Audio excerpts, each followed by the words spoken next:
Sesungguhnya Allah tidak akan memandang kepada seorang isteri yang ada dua sifat ni. Pertama, tidak pandai berterima kasih dengan suami dia. Jangan cakap soal dulu ke sekarang ke, selama-lamanya lah, selama-lamanya. Mungkin ada yang kata, dulu pandai terima kasih ustazah, sekarang ni je. Tengoklah perangai dia pula.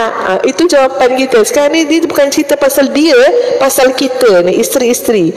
Yang ustazah memang sedih baca hadis tu. Sebab apa? Saya kata, ya Allah, berat ni. Allah tak pandang wanita itu, isteri itu. Kenapa? Dia tak pandai terima kasih dengan suami dia.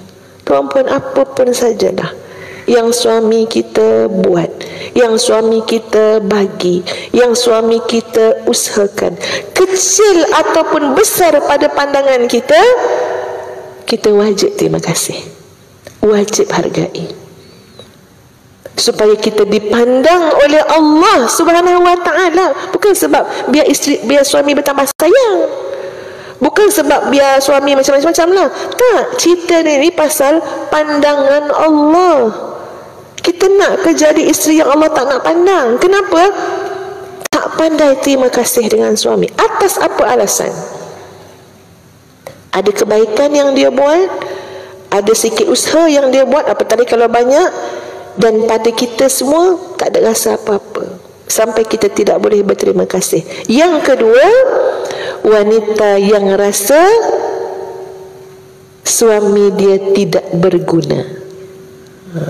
La tastaghni anhu, tak ada guna dah suami dia. Ini hati-hati tuan-puan. Sebab tu saya kata, berderau juga darah baca. Sebab apa? Koklah terlebih independen saat itu. Duit ada sendiri, jawatan ada, semua ada. Lalu datanglah idea-idea apa dia? Aku boleh hidup lah tanpa suami.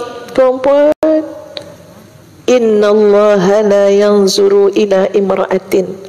Allah tak pandang wanita yang seperti ini.